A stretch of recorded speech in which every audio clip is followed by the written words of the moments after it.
Dios te bendiga, querido hermano. Mi nombre es Taylor Medina. Esto es Alminanismo Moderno. El día de hoy estaremos haciendo un video interesantísimo porque vamos a tratar lo que es una comparación dentro del calvinismo y el arminianismo. Y me gustaría hacer esta comparación en base específicamente a los 5 puntos del calvinismo, los 5 puntos del arminianismo. Y no seré exhaustivo, pero trataré de tocar los 5 puntos de manera breve, tratando de enfatizar exactamente la diferencia que hay entre uno y el otro. Y vamos a iniciar con depravación total. La depravación total, según enseña el arminianismo, es lo siguiente. El arminianismo enseña que la humanidad fue creada a imagen de Dios, buena y recta, pero cayó de su estado original sin pecado a través de la desobediencia voluntaria, dejando a la humanidad pecadora, separada de Dios y bajo la sentencia de condenación divina. La depravación total no significa que los seres humanos son tan malos como podrían ser, sino que el pecado impacta cada parte del ser de una persona y que las personas ahora tienen una naturaleza pecaminosa con una inclinación natural hacia el pecado, lo que hace que cada ser humano sea fundamentalmente corrupto de corazón. Por lo tanto, los seres humanos no somos capaces de pensar, de querer ni hacer nada bueno por sí mismos, incluyendo merecer el favor de Dios, salvarnos del juicio y condenación de Dios, que por cierto lo merecemos, y también creer en el Evangelio. Ninguna de esas cosas la podemos hacer. Y también la depravación total sostiene, por así decirlo, que si alguien llega a ser salvo es porque Dios tomó la iniciativa. Es decir, dentro del arminianismo tenemos esos parámetros. Dentro del calvinismo básicamente es lo mismo. Aunque hay una diferencia en cómo describen los calvinistas el hecho de que Dios trabaja o Dios soluciona el problema de la depravación total. Para el calvinista, aunque cree lo mismo que el arminiano en ese sentido de la depravación total, el calvinista cree que para que Dios solucione el problema de la depravación total es necesario que Dios regenere preventivamente a la persona y que la traiga irresistiblemente. Y esto lo que hace es realmente que pone a Dios en aprietos, porque cuando el calvinista dice que Dios tiene que obligatoriamente regenerar a la persona antes de que venga, está diciendo que Dios es incapaz de convencer al hombre a no ser a través de una manera coercitiva. Es decir, que la gracia irresistible, que es la solución, o la regeneración previa, que es la solución del calvinismo para la depravación total, lo que hace que pone a Dios en aprietos, porque Dios se ve obligado a atraer a la persona de esa manera, porque si no es de esa manera es imposible que lo atraiga. Entonces ellos están presentando a un Dios débil, a un Dios que no es todopoderoso, sino un Dios que necesita coercionar a las personas o a los pocos elegidos, coercionarlo para atraerlo irresistiblemente. Mientras tanto, el arminianismo tiene una manera diferente de solucionar el problema, que estaremos hablando un poquito más adelante. El segundo punto que vamos a tocar es la expiación. El arminianismo dice que Dios ama al mundo y desea que todas las personas sean salvas y que lleguen al conocimiento de la verdad. Lo que más hay es pasajes que hablan de esta realidad. Creo que si hay un punto que el calvinismo no puede negar a través de las escrituras es este, por el hecho de que hay demasiados pasajes, hay un volumen demasiado grande de pasajes que hablan de la expiación ilimitada. De hecho, por eso existen los calvinistas de 4 puntos, porque hay calvinistas que son sinceros con las escrituras y se encuentran con esta verdad en las escrituras que resaltan cada 2 versos y han aceptado la verdad bíblica de que Cristo murió por todos. Ahora, ¿qué dice la expiación arminiana, la expiación para todos o la expiación ilimitada? Que como Dios ama al mundo y desea que todas las personas sean salvas, por lo tanto, Dios dio a su Hijo unigénito para que muriera por los pecados de todo el mundo, para proporcionar perdón y salvación a todas las personas. Si bien Dios ha provisto la salvación para todas las personas mediante la muerte sacrificial y sustitutiva de Cristo, para obtener los beneficios de la muerte de Cristo, eso solo se reciben a través de la gracia por medio de la fe y solo es efectivo en aquellos que creen. En otras palabras, la muerte de Cristo es efectiva potencialmente para todos, porque solamente es efectiva en aquellos que creen. Es decir, la muerte de Cristo tiene un alcance universal, pero solamente se aplica a los que creen y se arrepienten. Ahora, en el calvinismo, ellos dicen que Cristo murió solo por aquellos individuos que están elegidos incondicionalmente por Dios o calvinísticamente por Dios. Y esos elegidos fueron elegidos desde la eternidad para salvación, soportando el castigo por sus pecados en su lugar. Eso lo hizo Cristo. Ahora, la muerte de Cristo por aquellos que han sido elegidos calvinísticamente trae irresistiblemente su salvación y todo lo necesario por ella, o para ella, mejor dicho, incluso el arrepentimiento, la fe y todo lo demás. En fin, el calvinismo enseña una expiación limitada de un Dios que prácticamente derrama una sangre sin valor, porque la sangre de Cristo, ellos la están reduciendo su poder, su alcance. Para el calvinista, básicamente, el pecado tiene más alcance que la muerte de Cristo, porque la muerte de Cristo solamente alcanza a unos pocos, mientras que el pecado alcanza a todos. Ahora bien, la expiación limitada crea muchos problemas. Primero, ¿cómo ofreces la salvación a los que no tienen un Salvador? ¿Cómo podemos predicarle a alguien que se arrepienta para que sus pecados sean perdonados cuando no tienen un Salvador que le perdone el pecado? Estaríamos mintiéndole al incrédulo y estaríamos ofreciéndole una falsa esperanza. Entonces podríamos decir que Dios no es honesto si nos manda a nosotros hacer una oferta de salvación a todo aquel que le prediquemos cuando muchas de esas personas quizás no tengan un Salvador. Lo número dos, ¿cómo puede Jesús amar genuinamente a aquellos por quienes nunca murió? Este es el segundo problema. La palabra habla claramente del amor de Dios incondicional por todos los seres humanos. Pero en el calvinismo tenemos un problema, porque si Dios ama genuinamente a cada persona, ¿cómo podremos decir que Jesús solamente murió por un grupo selecto y pues los otros lo dejó pasar por alto? El tercer problema que presenta la expiación limitada es que ¿por qué Jesús lloraría por aquellos por quienes nunca murió? ¿Estaría llorando por su incredulidad o porque Dios, según el calvinismo, lo ha excluido del Evangelio? Recuerde cuando Jesús llora por Jerusalén. Parecería que Jesús estaría haciendo un teatro más que todo, ya que él mismo sabe que esas personas no pueden creer, no porque no quieren, sino porque él no le dio la gracia suficiente. El problema número 4 es cómo se puede condenar a la gente por rechazar un evangelio que los excluye. La gente no puede ser condenada por rechazar algo que no es para ellos. Pero en el calvinismo tenemos esta incoherencia de que la gente son condenadas por rechazar algo que no es para ellos. Imagínese usted que yo haga una fiesta y no te invite a la fiesta y luego me enoje contigo porque tú no viniste a mi fiesta.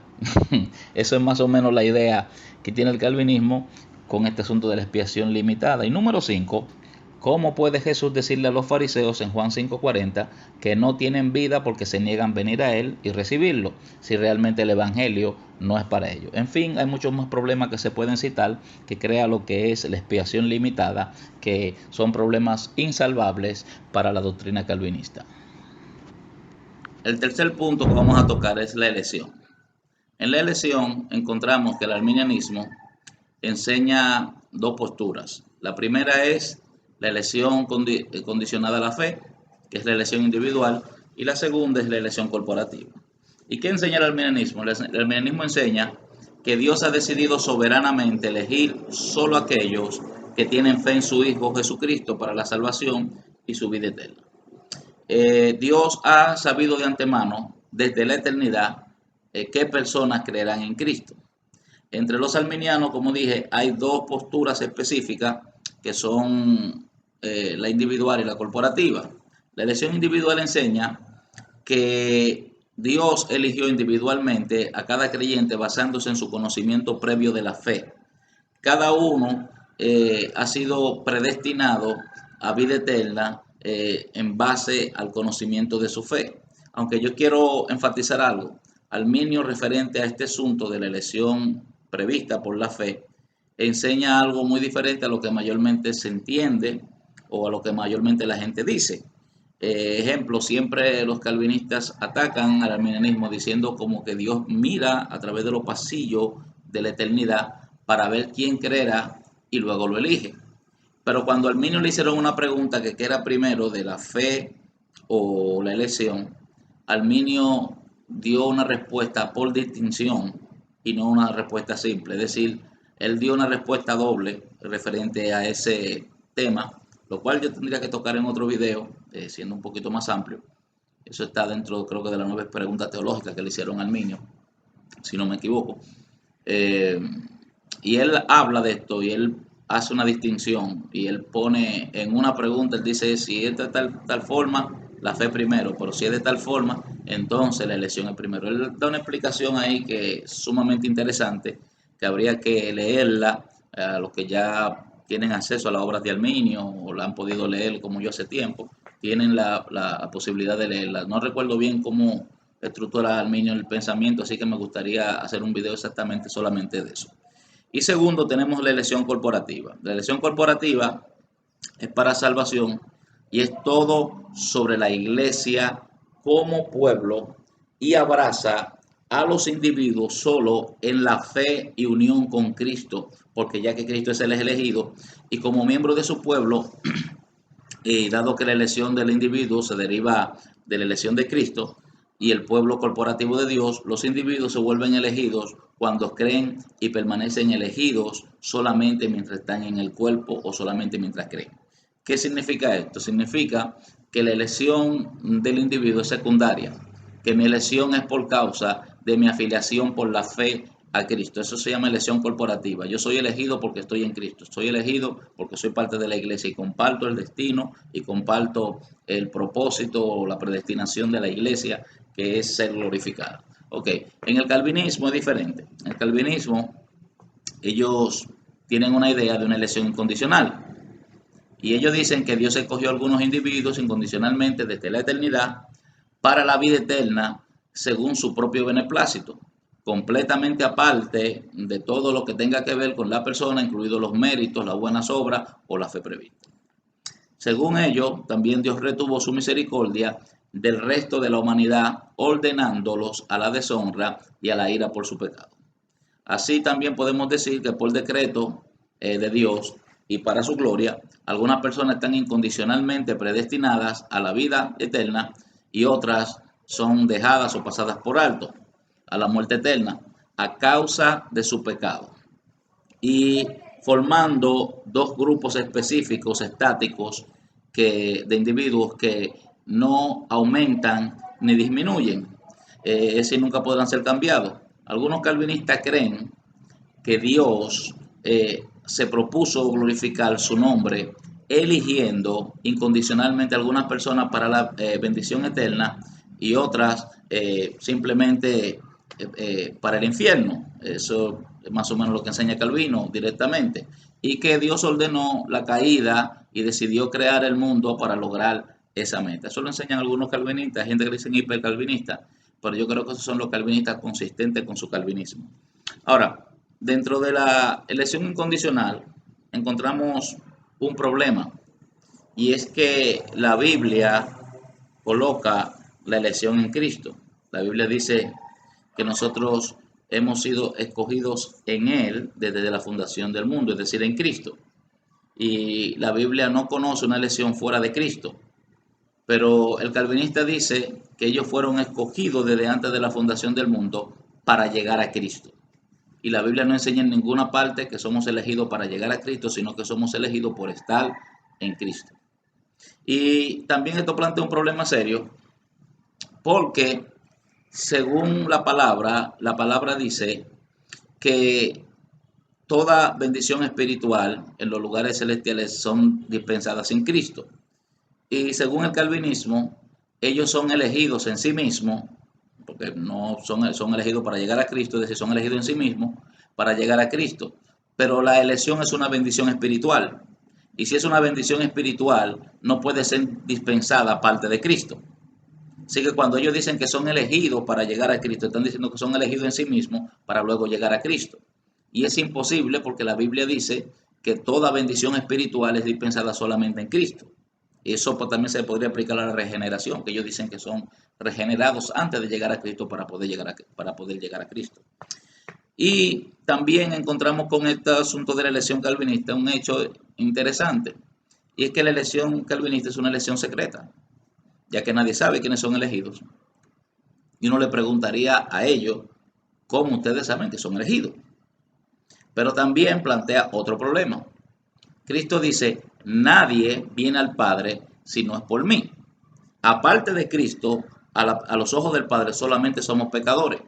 Y Cristo dice que no hay manera de que tengamos ningún tipo de relación con el Padre a menos que no sea por medio de Él. Ahora, ¿cómo entonces Dios los eligió a ellos desde antes de la fundación del mundo si Dios Padre solamente los veía como meros pecadores? Así que esto plantea problemas para la elección incondicional que básicamente son insolucionables. Ahora bien, esta doctrina es sumamente deshonrosa para Jesucristo, nuestro Salvador, porque niega que Jesucristo sea la causa meritoria de nuestra salvación. Lo mejor que podemos hacer es poner a Cristo como una causa subordinada cuando pensamos en una elección incondicional, ya que Cristo no es la causa de la salvación, sino la elección. Somos objeto de la gracia de Dios solo en Cristo. La elección y la preordenación fluyen hacia nosotros en unión con Cristo. La única manera en que Dios podría elegirnos y mantener su santidad, dado que aparte de la unión con Cristo somos pecadores y no podemos ser objeto de elección. Y esta es la naturaleza cristocéntrica de la elección arminiana. Para comprender el significado completo de esto, voy a comparar los sentimientos de un calvinista con esta postura. Los calvinistas creen en secreto que Dios los eligió por alguna razón que no sea su necesidad de salvación. Ellos creen que como cristianos Dios los eligió por alguna razón que no es la necesidad de salvación. Si Dios los eligió para su gloria, para su placer o por su propósito, seguro que tenían necesidad de salvación, pero según ellos esa no fue la razón por la que Dios los eligió principalmente. Según ellos, la Biblia no dice que Dios nos eligió debido a nuestra desesperada necesidad. Según ellos, Dios nos eligió antes de que surgiera esa necesidad. Ahora, la crítica aquí es que quita el Calvario de ser un auténtico acto de salvación y lo reduce a una mera formalidad. La expiación realizada por Cristo no fue de ninguna manera simbólica. Fue un acto de salvación auténtico, hecho necesario por el carácter santo de Dios mismo. Un acto de salvación por el cual Dios puede adoptar como hijos en su reino a hombres que han transgredido sus leyes y ultrajado su santidad, y por sí mismos son pecadores. La muerte de Jesucristo, en otras palabras, no fue un espectáculo. Bueno, vamos a seguir y vamos a ver el próximo punto. Y el próximo punto es la gracia irresistible, o libertado por gracia para creer, que es la parte del arminianismo. Y el arminianismo dice que debido a la depravación total y la expiación para todos, como ya yo describí anteriormente, Dios llama a todas las personas en todas partes a arrepentirse y creer en el Evangelio. Amablemente, Dios capacita a quienes escuchan el Evangelio a responder positivamente en fe. Dios regenera a los que creen en Cristo. La fe, lógicamente, precede a la regeneración. La gracia salvadora de Dios es resistible, lo que quiere decir que Él dispensa su llamado, su atracción y su gracia convincente que nos llevaría a la salvación si se respondiera con fe. De tal manera que podemos rechazarla. Aquellos que escuchan el Evangelio pueden aceptarlo por gracia o rechazarlo para su propia perdición y destrucción eterna. Aparte del ámbito de agradar al Señor y hacer el bien, las personas a menudo tienen el libre albedrío, lo que significa con respecto a una acción, al menos pueden realizarla o atenerse de realizarla. Las personas a menudo tienen opciones genuinas y en consecuencia pueden tomar decisiones. Dios tiene libre albedrío y su libre albedrío es último absoluto, y su elección de liberar sobrenaturalmente la voluntad de los pecadores por su gracia al creer en Cristo es una cuestión del ejercicio de su propio libre albedrío y soberanía. Entonces, nosotros enseñamos básicamente que antes de que el hombre pueda creer, el hombre necesita, o antes de que el hombre pueda venir también a Cristo, el hombre necesita ser libertado por la gracia de Dios. En otra palabra, el hombre no puede venir a Cristo al menos que la gracia lo liberte. Ahora, ¿el hombre viene coercitivamente, como enseña el calvinismo? No. El hombre viene libre y voluntariamente porque ya ha sido libertado por la gracia de Dios. Porque el hombre está en un estado de depravación total que es imposible que el hombre pueda venir. Aquí yo siempre escucho a los calvinistas decir que eso es semipelagiano y yo me quedo preguntando, ¿será que ellos saben lo que es el semipelagianismo? Porque realmente no saben lo que es el semipelagianismo. Si la primera acción la hace Dios, si Dios tiene que obrar en la vida del hombre y libertarlo para que el hombre pueda venir a los pies de Cristo, ya el semipelagianismo se cayó. Usted puede tener la idea que usted tenga del semipelagianismo, pero usted necesita entender qué es el semipelagianismo, que hay muchos que ni siquiera lo saben. Pero volviendo al tema, la gracia tiene que libertar en primera instancia al pecador para que el pecador pueda responder libre y voluntariamente. Ahora, ¿cómo lo hace el pecador? Lo hace bajo la influencia del Espíritu Santo, porque el Espíritu Santo ilumina, el Espíritu Santo habilita, el Espíritu Santo convence de pecado y trata con el pecador, llama, convence y trata con el pecador para que el pecador pueda arrepentirse. Ahora, en el calvinismo es diferente. Y este para mí es el punto más flojo del calvinismo después de la expiación limitada y este son los dos puntos más flojos. Este es totalmente flojo porque ni siquiera tiene un solo texto que lo apoye. No hay un solo verso bíblico que enseñe gracia irresistible. Un solo verso bíblico no existe. Ellos podrán decir que hay textos bíblicos que enseñan gracia irresistible, pero no lo hay. Mayormente los textos siempre lo tuercen.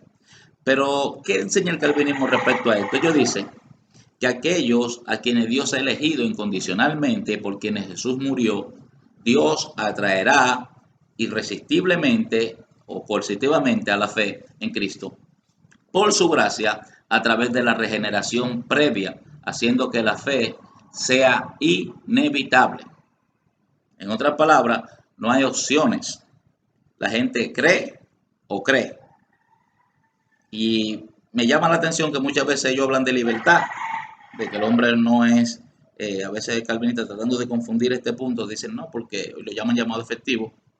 Dicen no, es que el hombre viene libremente, porque es que es convincente la gracia de Dios y demás. Y un grupo de parafernalia que dicen los calvinistas que al final termina siendo un chiste, porque si tú le preguntas si la persona podía hacer algo diferente a lo que hizo, te van a decir que no.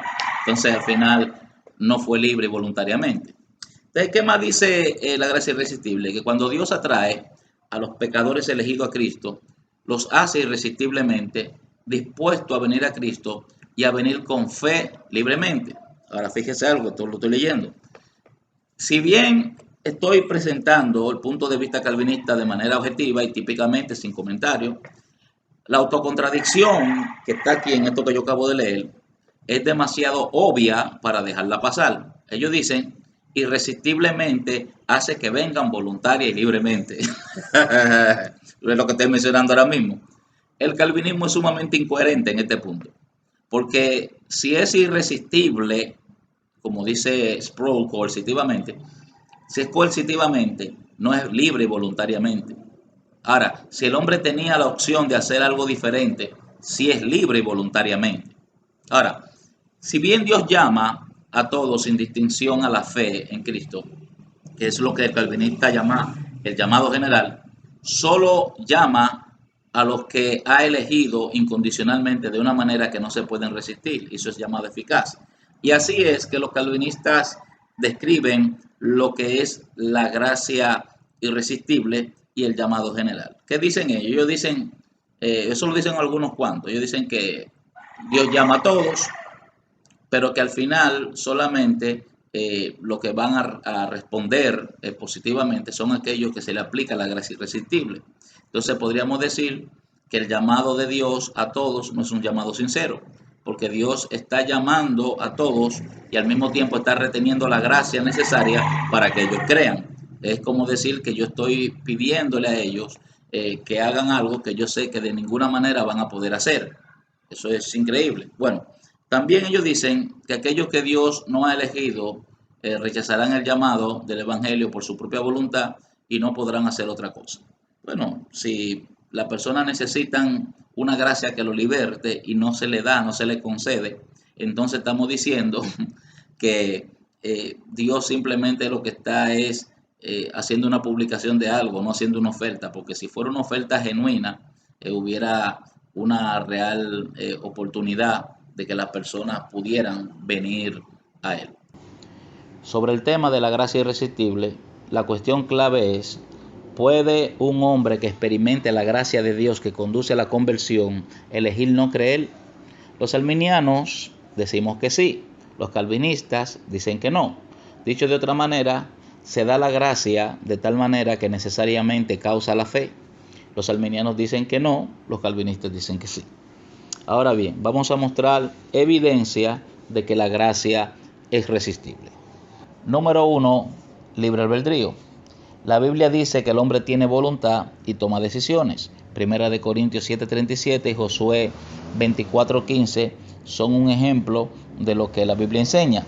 Las opciones se relacionan con alternativas. Entonces, si por gracia podemos elegir creer, también podemos elegir no creer. Si por el contrario debemos creer y elegir no creer es imposible, no estamos eligiendo. Entonces, el libre albedrío es un tema que se enseña en la Biblia y que demuestra que la gracia es resistible. La segunda evidencia de que la gracia es resistible es la voluntad de Dios de salvar. Las Escrituras enseñan que Dios quiere salvar a todos los hombres y que no se complace en la muerte de los impíos. Primera de Timoteo 2:4, segunda de Pedro 3:9, Juan 3:16, 17 y Ezequiel 18:32. Todos esos textos hablan claramente de la intención de Dios de salvar a todos. Y apoyando este punto de idea está el hecho de que Cristo murió por todos los hombres y que el ofrecimiento de la oferta universal del Evangelio es sincero. Lo número 3, o la evidencia número 3 de que la gracia es irresistible, son las declaraciones bíblicas sobre la resistencia. Muchos pasajes dicen que se resiste la gracia de Dios, como Lucas 13:14, Lucas 7:30, Hebreos 6:4, Salmos 81:13, Mateo 11:21 e Isaías 5:4. También tenemos Hechos 7:51. Entonces tenemos varios pasajes que nos hablan claro de que la gracia se puede resistir. Bueno, esto es lo que es la gracia irresistible. Vamos a hablar ahora de la seguridad en Cristo o perseverancia de los santos. La seguridad en Cristo arminiana dice que dado que la salvación viene o se obtiene por la fe en Cristo, la seguridad de nuestra salvación continúa por la fe en Cristo. Así como el Espíritu Santo nos dio poder para creer en Cristo, también nos da poder para seguir creyendo en Cristo. Dios protege nuestra relación de fe con Él de cualquier fuerza externa que nos arrebate irresistiblemente de Cristo o de nuestra fe y nos preserva en la salvación mientras confiemos en Cristo. Los arminianos en este sentido tenemos puntos de vista diferentes sobre si las escrituras enseñan que los creyentes pueden abandonar la fe en Cristo o no. Y si Dios puede evitar irresistiblemente que los creyentes abandonen su fe. Por lo tanto, entre la condenación eterna y la seguridad eterna, dentro del arminianismo hay una variante, porque hay arminianos que enseñan que se puede perder la salvación, o mejor dicho, se puede rechazar la salvación, que es el término correcto, o se puede permanecer siendo salvo, ya que Cristo te preserva siempre. Ahora, yo voy a hacer aquí una pequeña acotación en este punto. Cuando los calvinistas atacan la doctrina de la seguridad en Cristo, los calvinistas dicen lo siguiente: los calvinistas dicen que nosotros predicamos que la salvación se pierde. Y es como si se perdiera un reloj, una cartera o un celular. Y yo creo que esta es una mala definición. También lo presentan como si por cualquier accidente uno pudiera perder la salvación. Es como que si, ay, desperté y caí fuera de la salvación. Eh, Dentro del arminianismo no es esa la idea realmente que se vende. La idea realmente es que la seguridad de nuestra salvación está en Cristo. ¿Qué significa esto? que lo que nosotros llamamos apostasía o lo que la Escritura llama apostasía no es otra cosa que el rechazo voluntario de Cristo. No se trata de que usted deja de ser salvo simplemente porque usted cometió un error y pecó hoy. No se trata de que por una acción nosotros podemos estar condenados, sino todo lo contrario, que la apostasía es una acción voluntaria, es yo decidir rechazar a Cristo, es yo decidir vivir una vida de espalda a Dios. Eso es lo que nosotros llamamos apostasía, que es totalmente diferente a que perdiste la salvación como si la salvación se perdiera, como si fuera un juego de cartas o algo por el estilo. Una persona no se acuesta hoy salvo y mañana amanece condenado. Eso es una falacia que enseñan los calvinistas respecto a la seguridad eterna. Porque nosotros enseñamos algo que es la Biblia que lo enseña, mejor dicho. La Biblia enseña que hay posibilidad de la apostasía. Es decir, nosotros se nos llama como creyentes a que permanezcamos en Cristo. Entonces, los calvinistas distorsionan y tergiversan este punto y dicen que nosotros enseñamos que una persona se puede perder por cualquier cosa. Eso es imposible. Mientras una persona confía en Cristo, la persona es salva. No importa la debilidad, no importa los problemas que tenga, si la persona está confiando en Cristo y se arrepintió, olvídese, esa persona es salva. Todo el que se arrepintió y creyó en Cristo y se mantiene confiando en Él, esa persona es salva. Eso es algo que enseña todo arminiano. Ahora, que la persona apostate de su fe ya voluntariamente y decida rechazar a Cristo y decida vivir de espalda a Él y a sus preceptos, eso es totalmente diferente. Eso no es algo que se hizo por un accidente, sino algo, son acciones voluntarias. Y es totalmente diferente a lo que el calvinismo quiere vender referente al arminianismo. En el calvinismo es diferente porque ellos enseñan algo llamado perseverancia de los santos y ellos dicen que aquellos a quienes Dios ha elegido incondicionalmente o calvinísticamente y por quienes Jesús ha muerto y a quienes Dios ha atraído irresistible y coercitivamente a la fe, inevitablemente perseverarán en su fe y no podrán apartarse total ni definitivamente de Cristo porque Dios hará que perseveren irresistiblemente y coercitivamente, por lo tanto, su bendito destino eterno con Dios está seguro. Eso es más o menos lo que enseñan ellos. Ahora, yo tengo algo contra esto porque primero usted tiene que pasar por alto demasiados pasajes bíblicos que nos hablan a nosotros de la posibilidad de la apostasía. Y ellos, usted ve que cuando una persona cristiana se aparta de la fe, ejemplo, hay muchos pastores calvinistas que se han apartado de la fe últimamente en estos años, y cada vez que un pastor de eso, ellos lo que dicen es, bueno, ese nunca fue salvo para empezar. Ese es como un argumento barato. No, esa persona nunca fue cristiana. Eso no es lo que dice la Biblia. La Biblia dice, muchos apostatarán de la fe. La Biblia habla una y otra vez de que las personas pueden apartarse de la verdad sincera del Evangelio. La palabra habla de que las personas pueden caer de la gracia. Es decir, no es un asunto que la Biblia no toca, es un asunto que la Biblia lo toca detenidamente y que lo habla en múltiples pasajes. Si fuera un asunto de uno o dos pasajes, pero un asunto que está hablando en múltiples pasajes en todas las escrituras. Y los calvinistas niegan esta verdad simplemente haciendo que las palabras o los textos que hablan de la posibilidad de la apostasía sean solamente textos que le estén diciendo a un elegido calvinísticamente que hay posibilidad de la apostasía donde realmente no la hay. Ahora, esta perseverancia, según el calvinismo, no se basa en el creyente, quien puede vacilar y caer en un pecado grave por periodos de tiempo, sino que se basa en la gracia continua de Dios. Aquí, básicamente tenemos un punto en común, por así decirlo, porque para el arminiano la perseverancia de su fe no se basa, o la seguridad de su fe no se basa en sí mismo, sino se basa en la promesa de Dios. Dios no miente, hermano. Y si Dios dice que Dios va a salvar a los que creen y se arrepientan, eso nos da a nosotros seguridad de que aquel que se arrepiente y tenga fe será salvo. Es decir, la seguridad no está en nosotros, la seguridad está en el hecho de que Dios no miente.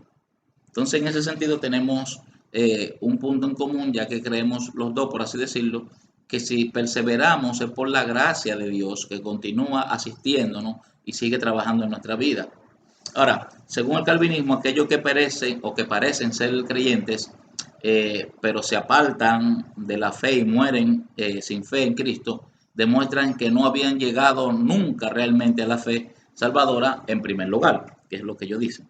Aquí esto era una cosa que es risible, porque lo que más hay, el registro bíblico, es ejemplos. Tenemos a varios hombres que anduvieron con Pablo, que Pablo dice que se apartaron de la fe.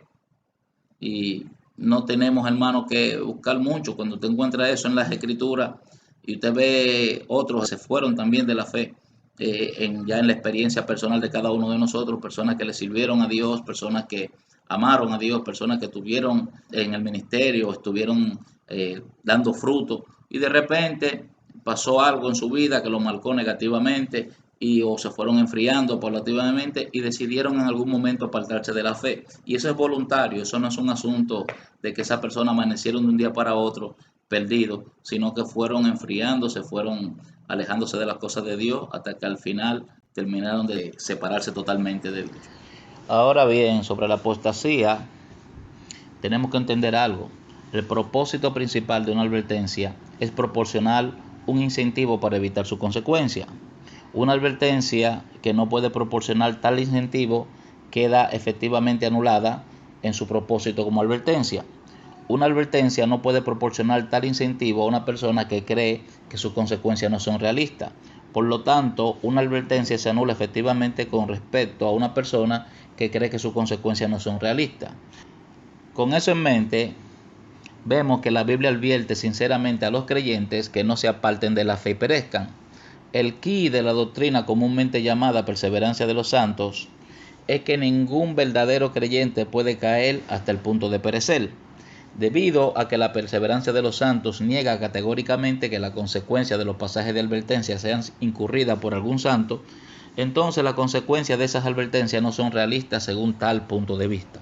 Con respecto a aquellos que creen entonces, la doctrina de la perseverancia de los santos efectivamente anula las advertencias bíblicas contra los creyentes que cometen apostasía. Si bien los defensores de la perseverancia de los santos pueden intentar eludir el problema apelando al hecho de que los incrédulos y los falsos maestros perecerán, este argumento se adhiere a advertencias dirigidas específicamente a los santos y no a los inconversos. Esto ha sido una pequeña comparación, una breve comparación entre los 5 puntos del calvinismo y los 5 puntos del arminianismo. Y yo espero que lo que yo he hablado aquí de alguna manera te sirva, mostrarte la diferencia que hay entre un punto y otro. Yo quiero que si el video te gustó, que le des like al video, que lo compartas y que permitas que otros puedan conocer la diferencia que hay entre una doctrina y otra. Dios te bendiga. Mi nombre es Taylor Medina, esto es Arminianismo Moderno y espera el próximo video que venimos con algo sumamente interesante. Bye.